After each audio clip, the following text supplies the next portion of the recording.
Hello guys, our next part is inertia and mass. In the previous part we discussed first law of motion. अब जो हमारा next part है वो है inertia. Inertia क्या होता है ये हम समझेंगे. अब फर्स्ट लॉ मोशन आप लोगों को क्लियर है, उसी में इनर्शिया आता है. अभी हमने जितनी भी एक्टिविटीज़ ऊपर देखी थी, ऑल द एग्जाम्पल और activities given so far illustrate that there is a resistance offered by an object. मतलब एक रेसिस्टेंस पावर आती है किसी भी ऑब्जेक्ट के ऊपर to change its state of motion. If it is at rest it tends to remain at rest. अगर कोई ऑब्जेक्ट रेस्ट पे है तो वो रेस्ट पे ही रहता है, और अगर वो मूविंग है तो मूविंग होता है. This property of an object is called inertia. इसी को क्या बोलते हैं? इनर्शिया. ठीक है, तो do all body have same inertia? क्या सभी बॉडी का इनर्शिया सेम होता है? तो आंसर है no. We know that it is easier to push an empty box than box full of box. Easy क्या होगा? एक खाली बॉक्स को मूव कराना बजाय फुल बॉक्स के. ठीक है. Similarly if we kick a football it flies away. अगर हम किक मारेंगे फुटबॉल को तो दूर चली जाएगी उड़कर. But if we kick a stone of the same size with equal force it hardly move. तो एक भारी स्टोन को अगर आप किक मारोगे तो वो मूव ज़्यादा दूर नहीं करेगा. तो यहाँ पे इस एग्जांपल से आपको समझ में आ गया कि इनर्शिया इज़ नॉट सेम. तो we may in fact get an injury. ठीक है, आपको इंजरी भी हो सकती है.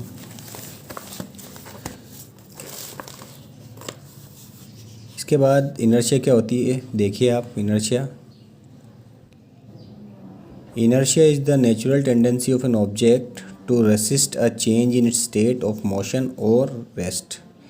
ये क्या होता है? नेचुरल टेंडेंसी होती है किसी भी ऑब्जेक्ट की, जिसकी की वजह से क्या होता है? Change in states of motion. या तो आप स्टेट ऑफ मोशन को चेंज कर सकते हो या रेस्ट को चेंज कर सकते हो. ठीक है, ये एक ऐसी प्रॉपर्टी होती है किसी भी ऑब्जेक्ट की. ठीक है, टेंडेंसी होती है किसी भी ऑब्जेक्ट की to change its state of rest और मोशन. क्लियर है? तो the mass of an object is the measure of its inertia. तो mass of an object is the measure, मतलब जितना मास होगा उसी पे डिपेंड करेगा इनर्शिया. तो ये इस मेजर मतलब अगर आपको इनर्शिया निकालना है तो वो किस पे डिपेंडेंट है? मास पे. इसीलिए टॉपिक था इनर्शिया एंड मास. जितना ज़्यादा मास होगा उतना ही ज़्यादा इनर्शिया होगा, जितना कम मास होगा उतना ही कम इनर्शिया होगा. ये डिपेंडेंसी है इस पर. ठीक है. इसके बाद जो हमारा नेक्स्ट पार्ट आता है वो आता है second law of motion. Second law of motion में क्या है देखेंगे हम. The first law of motion indicate that when an unbalanced external force. देखिए फर्स्ट लॉ में क्या है? अनबैलेंस्ड लग रही थी. अनबैलेंस्ड आप लोगों को पता ही है ऑलरेडी, ऑब्जेक्ट पे लग रही है यहाँ पे. इसमें क्या हो रहा है? फर्स्ट लॉ में unbalanced force acted on the object its velocity change. अगर अनबैलेंस लगती है तो क्या होता है? ऑब्जेक्ट की वेलोसिटी चेंज होती है. That is the object get an acceleration. इसी की वजह से उसमें एक्सेलरेशन आ जाता है. तो we would now like to study how the acceleration of an object depend. अब हमको देखना है इस सेकंड लॉ में कि एक्सेलरेशन किसी भी ऑब्जेक्ट का कैसे डिपेंड करता है? फोर्स पे. ठीक है, मतलब अपन जितने ज़्यादा फोर्स देते हैं उतना ज़्यादा एक्सेलरेशन होता है, कम देते हैं तो कम एक्सेलरेशन होता है. वो चीज़ हमको समझनी है. ठीक है, apply to it and how we measure a force. तो let us recount some observation. कुछ ऑब्जर्वेशन हम देखेंगे एवरीडे लाइफ के, उसके बेसिस पे हम बता करेंगे. अब during the game of table tennis if the ball. अब इसी को मैं यहीं से बता देता हूँ डायरेक्टली. अगर टेबल टेनिस की बॉल अगर आपको लगती है तो वो हर्ट कम करेगी, लेकिन अगर वहीं पे वो क्रिकेट बॉल होगी और वो आपको लगती है तो क्या करेगी? वो हर्ट ज़्यादा करेगी. तो यहाँ पे आप देख रहे हो एक जो टेबल टेनिस की बॉल है और एक क्रिकेट की बॉल है, दोनों में कहीं ना कहीं एक चीज़ जो आ रही है वो क्या आ रही है कि ये हल्की होती है, ये भारी होती है. पहला पॉइंट तो ये है. दूसरा ये कि इसकी जो चेंज इन वेलोसिटी यानी एक्सेलरेशन जो है डिपेंड करता है इन दोनों पे. एक्सेलरेशन मतलब वो अभी हम समझेंगे, देखना अभी. इसी के अलावा on the other hand when a fast moving cricket ball hit हुई तो हो गया. ठीक है, इधर आइए. तो a truck at rest does not require any attention when park along a road side. अगर कोई ट्रक है रेस्ट पे खड़ा हुआ है पार्क में तो वो कोई अटेंशन ध्यान में नहीं देगा या अटेंशन पे नहीं आएगा. बट अ मूविंग ट्रक, अगर कोई चलता हुआ truck even at a speed of 5 metre, अगर 5 मीटर की स्पीड से भी चल रहा है, मे किल अ पर्सन, वो मार सकता है स्टैंडिंग इन इट्स पाथ.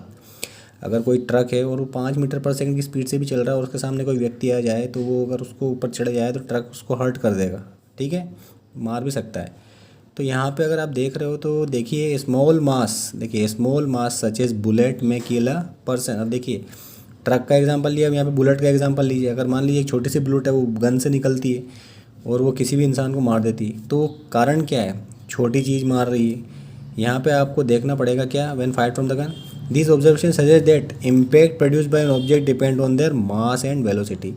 तो यहाँ पे मास और वेलोसिटी देखी जा रही है। जैसे ये दोनों बॉल का एग्जांपल ले लीजिए, इसका मास और इसकी वेलोसिटी देखी जाएगी, तो इसका मास और इसकी वेलोसिटी देखी जाएगी। तो जिसकी मास और वेलोसिटी ज़्यादा होगी वो ज़्यादा हर्ट कर रहा है, जिसका कम होगा वो हर्ट कम कर रहा है। तो यही है। Similarly if an object is to be accelerated we know that greater force is required to give greater velocity. कोई ऑब्जेक्ट है, अगर उसको एक्सेलरेट करना है तो हमको ग्रेटर फोर्स लगानी पड़ेगी उसको एक्सेलरेट ज़्यादा करने के लिए, ठीक है, और ग्रेटर वेलोसिटी लाने के लिए। In other word there appears to exist some quantity of an importance that combine the object mass and velocity. एक अलग से क्वांटिटी आई है यहाँ पे जो क्या कंबाइन कर रही है, मास और वेलोसिटी को, उसको बोलते हैं मोमेंटम। क्या बोलते हैं? Momentum. Momentum was introduced by Newton. तो सेकंड लॉ में हमको ये देखना है, it is also known as law of momentum. तो ये लॉ ऑफ मोमेंटम या सेकंड लॉ क्या बोलता है? इस मोमेंटम को देखिए। सबसे पहले मोमेंटम होता क्या है? Momentum is nothing but mass into velocity. The momentum piece of an object is defined as the product of mass and velocity, ठीक है, m into v, product of mass into velocity, ये होता है momentum, ठीक है। तो अब इन दोनों के एग्जांपल को देख लीजिए। इसका मोमेंटम ज़्यादा होगा तो ये हर्ट करेगा, इसका ज़्यादा होगा तो ये हर्ट करेगा, सीधी सी बात है। तो सीधी सी बात, डिपेंडेंसी आ रही है मास पे। अगर मास ज़्यादा होगा तो मोमेंटम भी ज़्यादा ऑटोमेटिक हो जाएगा। क्लियर है बात? मास ज़्यादा हो जाएगा। अब इसकी इस बॉल को देखो, टेबल टेनिस बॉल को, इसका मास कम होता है तो इसका मोमेंटम भी कम होगा, तो ये हर्ट कम करेगा। बस वही सेम केस ट्रक का देख लो एग्जांपल। ये सारे जो एग्जांपल लेके उसमें मास एंड वेलोसिटी के डिपेंडेंसी आ जाती है। मोमेंटम देखिए कैसा होता है। Momentum has both direction and magnitude. तो इसके दोनों होता है, मोमेंटम भी होता है, डायरेक्शन भी होता है और मैग्नीट्यूड भी होता है। Its direction is same as that velocity. कैसी होती है? वेलोसिटी जैसी डायरेक्शन होती है। ऐसा यूनिट क्या होती है इसकी? Kilogram metre per second. क्या होती है? Kilogram metre per second. Since the application of an unbalance force bring a change in velocity of an object it is therefore clear that force also produce change in momentum. तो force ही क्या produce कर रहा है? Change in momentum. जितना ज़्यादा force लगाओ उतना ही चेंज इन मोमेंटम होगा। क्लियर है? इतनी बात क्लियर है? तो मोमेंटम। अब देखिए आप सेकंड लॉ क्या बोलता है, स्टेटमेंट देखते हैं हम। सेकंड लॉ का स्टेटमेंट यहाँ से देखिए आप। The second law of motion state that the rate of change of momentum, ये जो है rate of change of momentum of an object is proportional to the applied unbalanced force in the direction of force. किस पर depend करता है rate of change of momentum? Force पर। जिस direction में फोर्स लगा रहा है उसी पे मोमेंटम डिपेंड करता है। क्लियर है? इसको बोलते हैं सेकंड लॉ ऑफ मोशन। अब इसको मैथमेटिकली हम एक्सप्रेस करेंगे। देखिए mathematical formulation of second law. Suppose an object of mass m, मान लो कोई एक ऑब्जेक्ट है उसका मास है m, ठीक है, moving along a straight line, और ये क्या कर रहा है? मूव कर रहा है स्ट्रेट लाइन में with an initial velocity u। इसकी इनिशियल वेलोसिटी क्या है? u। It is uniformly accelerated to velocity v, और ये कहाँ तक गया? वेलोसिटी v तक गया, ठीक है, इन टाइम t, टाइम भी ले लिया t, ठीक है। It is uniformly accelerated to v in time t by application of constant force f, और इस पर क्या लग रही है? एक फोर्स लग रही है f, ठीक है। क्या लग रही है? Force f throughout the time t। तो the initial and the final momentum of object will be p1 is equal to, देखो p1 बराबर क्या हो गया? p1 इज इक्वल टू हो गया mu, मास इंटू वेलोसिटी, क्योंकि मोमेंटम क्या होता है? Mass into velocity. तो यहाँ पे इनिशियल में क्या हो जाएगा? p1 is equal to mu, initial के लिए क्या हो जाएगा यहाँ पे? mu, और यहाँ क्या हो जाएगा? mv, ठीक है। देखो p2 क्या हो जाएगा? ये p1 था यहाँ पे, ये p2 हो गया। p1 क्या है? mu, p2 क्या हो गया? mv। तो द चेंज इन मोमेंटम क्या होता है? Change in momentum is directly proportional किसके हो जाएगा? p2 minus p1। Change in क्या माइनस करेंगे हम p2 में से p1 को, तो क्या हो जाएगा? Directly proportional to mv minus mu हो जाएगा ये। और हम यहाँ पे से मास कॉमन निकाल लिया और क्या बचा हमारे पास? v माइनस u हो गया डायरेक्टली प्रोपोर्शनल टू।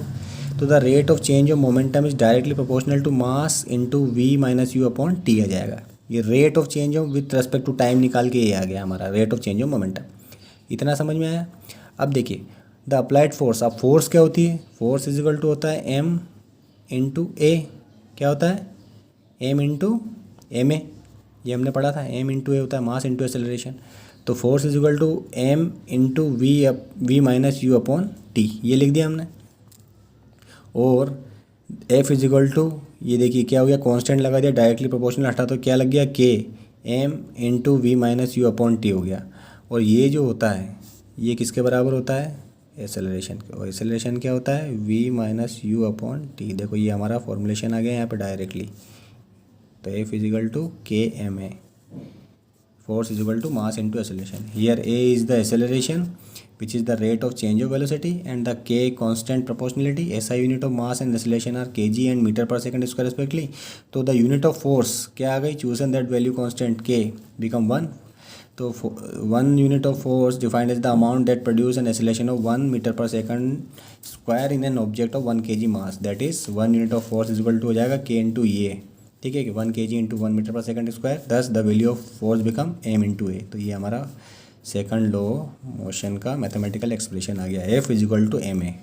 क्लियर है, F is equal to m a. और फोर्स की यूनिट क्या होती है, kg मीटर पर सेकंड। ये मैं आपको बता चुका हूँ already, Newton which has the symbol n, ठीक है। तो सेकंड लॉ मोशन गिव्स, अब हमको सेकंड लॉ से हमको क्या पता चलेगा, second laws gives us a method to measure the force. क्या निकाल सकते हैं हम इससे, force acting on an object as the product of its mass and acceleration.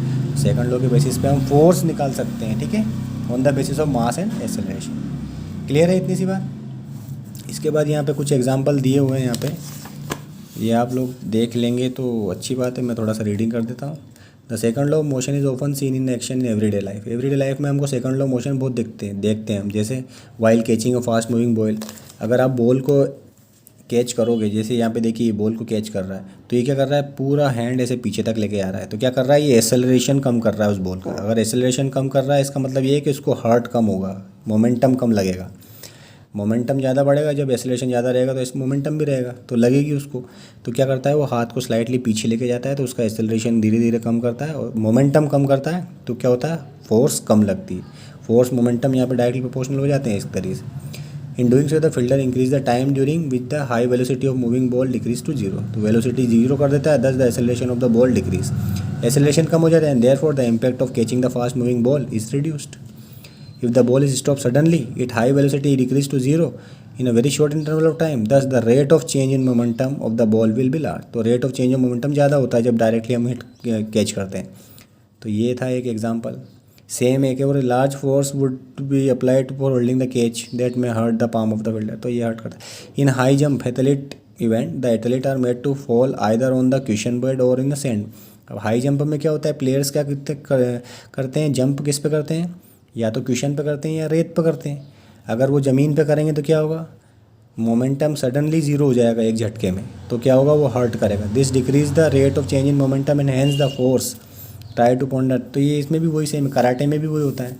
तो इन सभी एग्जाम्पलों में आप लोगों को क्या समझ में आया, rate of change of momentum directly धीरे धीरे वो चेंज करते हैं। The first law of motion can be mathematically stated from the mathematical expression for the second law of motion. देखिए F is equal to m a होता है, F is equal to m v minus u upon t होता है, और ये T इधर ले गए तो एफ टी हो गया, और m v minus m u, that is the force equal to zero, v equal to u for whatever time. क्या हो गया, जीरो हो गया। If t is taken, this means that the object will continue moving with uniform velocity. ये continue move करेगा जब uniform velocity से, और u throughout the time t. If u is zero then v will become zero, that is why the object will remain at rest. तो इस basis पे भी आप समझ सकते हैं। इसके बाद जो नेक्स्ट पोर्शन है वो हमारा है थर्ड लॉ ऑफ मोशन, वो हम देखेंगे नेक्स्ट पार्ट में। Thank you.